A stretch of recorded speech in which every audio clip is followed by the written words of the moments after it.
Hi masters. ఆ రోజుకు ఒక మంచి మాటలో ఒక్కయోగి ఆత్మకథ 27వ రోజండి. నిన్నటి రోజుని అనంతుడు నేను రైలు ప్రయాణం చేస్తుంటాం. ఆ ప్రయాణంలో మరి మా ఎదురుగా ఇద్దరు అపరిచిత వ్యక్తులు కూర్చోవటం నిన్నటి రోజున చెప్పుకున్నాం. చూడండి అబ్బాయిలు, బృందావనంలో మీకు ఎవరైనా స్నేహితులు ఉన్నారా? నా ఎదురుగా కూర్చున్నటువంటి ఒక అపరిచిత వ్యక్తి మా విషయంలో అంతగా ఆసక్తి తీసుకొని ప్రశ్నించటం మమ్మల్ని ఎంతో ఆశ్చర్యపరిచింది. అది మీకు అనవసరం లేండి, మొరటగా నా కళ్ళు తిప్పేశాను. బహుశా మీరు అమాయకంగా మోహంలో పడి ఇళ్ల నుంచి పారిపోతున్నారనుకుంటా.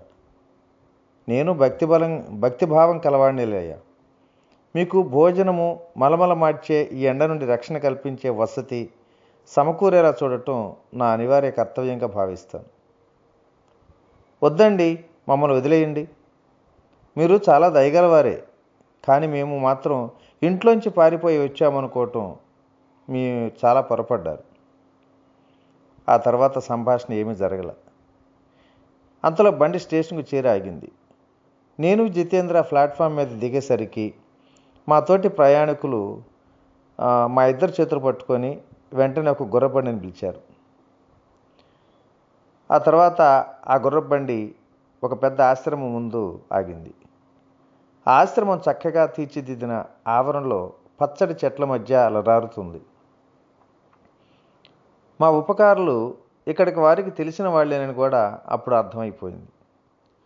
అంతలో చిరునవ్వు చిందిస్తున్న కుర్రవాడొకడు ఏమీ వ్యాఖ్యానించకుండా మమ్మల్ని ఒక సావిట్లోకి తీసుకువెళ్ళాడు.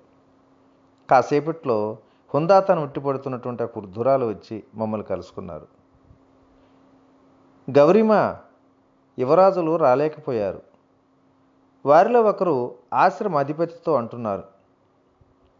చివరి క్షణంలో వాళ్ళ కార్యక్రమాలు మారిపోయాయమ్మా. అయినా మేము వేరే ఇద్దరు అతిథులను తీసుకొచ్చాము ఇక్కడికి.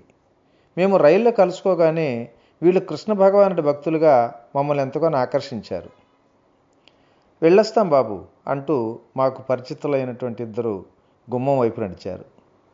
దైవానుగ్రహం ఉంటే మళ్ళీ కలుసుకుందాములే అంటూ వెళ్ళారు. మీరు ఇక్కడికి రావటం చాలా సంతోషం నాయన, మాతృ సహజమైన రీతిలో గౌరీమాత చిరునవ్వు నవ్వుతూ అన్నారు. మీరు రావటానికి ఇంతకన్నా మంచి రోజు మరొకటి ఉండదేమో. ఈరోజు ఆశ్రమ రాజ్యపోషకులు ఇద్దరు వస్తారని ఎదురు చూస్తూ ఉన్నాం. మరి నా వంట మెచ్చుకునేవాళ్ళు లేకపోతే ఎంతోగా విచారించాల్సి వచ్చేదో కదా. మధురమైన ఈ మాటలు జితేంద్ర మీద ఆశ్చర్యకరంగా పనిచేశాయి. కళ్ళనీళ్లు పెట్టేసుకుంటున్నాడు.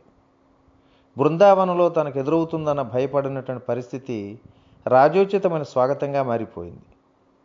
అందుచేత మానసికంగా మార్పు చేసుకోవటం చాలా కష్టమైపోయింది వాడికి. గౌరీమాత వాడి వైపు కుతూహలంగా చూశారు, కానీ ఏమీ వ్యాఖ్యానించలా. బహుశా ఇలాంటి కురతనపు చేష్టలు ఆవిడకి తెలిసే ఉంటాయనుకుంటా. భోజనం వేళయిందని కబురందింది. గౌరీమాత మమ్మల్ని భోజనశాలకు తీసుకువెళ్ళారు. వంటకాల సువాసనలతో ఘుమఘుమలాడుతూ ఉంది అక్కడ. ప్రక్కనున్న వంటింట్లోకి అదృశ్యమయ్యారు ఆవిడ. ఈ క్షణం కోసమే నేను ముందు నుంచి ఎదురు చూస్తున్నా. జితేంద్ర ఒంటి మీద గట్టిగా ఒక గిల్లు గిల్లాను. అంతకుముందు వాడు రైల్లో నన్ను ఎంత నొప్పి పెట్టేలా గిల్లాడో నేను అంతకన్నా బాగా నొప్పి పెట్టేలా గిల్లాను.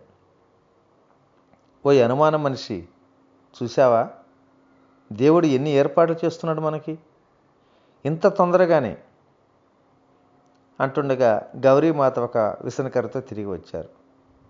కంబళి వంటి చిత్రాసనాల మీద మమ్మల్ని కూర్చోబెట్టి ప్రాచ్య సాంప్రదాయ పద్ధతిలో ఆమె మాకు మెల్లిగా విసరటం ప్రారంభించారు. ఆశ్రమ విద్యార్థులు సుమారు 30 రకాల వంటకాలతో అటు ఇటు తిరుగుతున్నారు. దీన్ని మామూలు భోజనం అనటం కంటే మృష్టాన్న భోజనం అనటం సబబేం.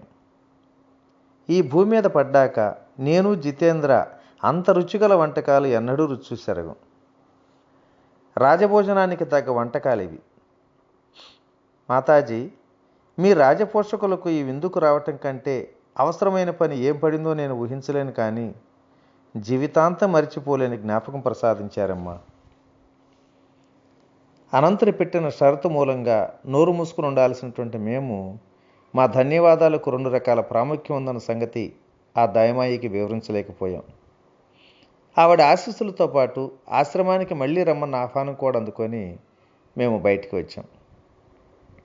బయట వేడి దారుణంగా ఉంది.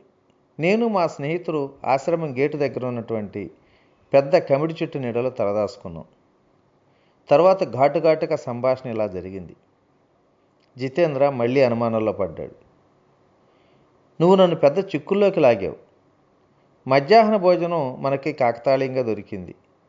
కానీ ఊళ్ళో చూడదగ్గ చోటు ఎలా చూస్తాం?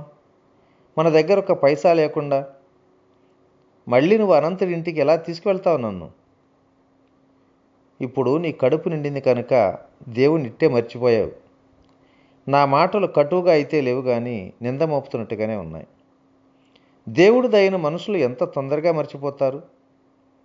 తన ప్రార్థనలో కొన్నైనా ఫలించగా చూడని మనిషి అంటూ ఉంటాడు కదా. నీలాంటి పిచ్చివాడితో కలిసి రావటం ఎంత బుద్ధి తక్కువో. జితేంద్ర, నిబ్బరంగా ఉండు. మనకు తిండి పెట్టిన భగవంతుడే బృందావనం చూపించి ఆగ్రా కూడా తిరిగి పంపిస్తాడు. నువ్వు ధైర్యంగా ఉండు. అంతలో ముచ్చట గొలిపే ముఖ కవళికలు గల ఒక సన్నటి యువకుడొకడు గబగబా నడుస్తూ మా దగ్గరికి వచ్చాడు. చెట్టు దగ్గర ఆగిపోయి నా ముందుకు వంగి నమస్కరించాడు. ప్రేమిత్రులారా, మీరు మీ స్నేహితుడు ఈ ఊరికి కొత్త అయి ఉండాలి. మీకు ఆతిథ్యం ఇవ్వటానికి, ఊరు చూపించడానికి నాకు దయచేసి అనుమతి ఇవ్వండి.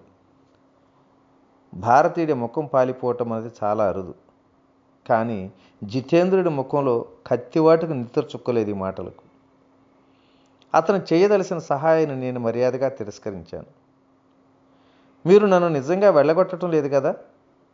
మరే పరిస్థితుల్లోనైతే అపరిచితుల మాటలకు నవ్వొచ్చి ఉండేది. మీరు నా గురువులు. విశ్వాసాన్ని నింపుకున్న అతని కళ్ళు నా కళ్ళలోకి చూశాయి.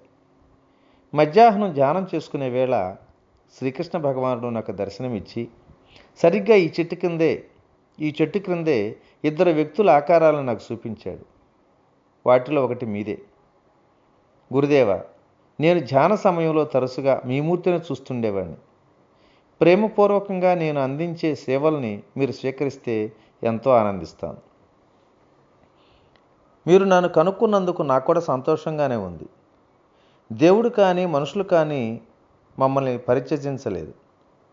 నేను నా ఎదుట ఆత్రంగా చూస్తున్న వ్యక్తి ముఖంలోకి చూసి చిరునవ్వు నవ్వుతూ నిశ్చలంగా ఉన్నప్పటికీ మనస్సులోనే భగవంతుడి కరుణా కటాక్షాలకి మొక్కుకున్నాను. మిత్రులారా, ఒక్కసారి మా ఇంటికి పావనం చేయరు. మీరు దయగలవారే, కానీ అలా చేయటానికి కుదరదు. ఇప్పటికీ మేము ఆగ్రాలో మా అన్నయ్యకి అతిథులుగా ఉన్నాం. పోనీ కనీసం మీతో కలిసి బృందావనంలో తిరిగాననే జ్ఞాపకాలన్నా నాకు మిగిలేటట్టు అనుగ్రహించండి. అందుకు నేను సంతోషంగా ఒప్పుకున్నాను. ఆ యువకుడి పేరు ప్రతాప్ చటర్జీ అని చెప్పాడు. అంతలో గుర్రబండిని పిలిచాడు. మేము మదనమోహన ఆలయము, కృష్ణాలయాలు మొత్తం దర్శించాం. మా ఆలయ సేవలు పూర్తి అయ్యేసరికి చీకటి పడింది. నేను ప్రసాదం తీసుకొచ్చేదాకా ఇక్కడే ఆగండి.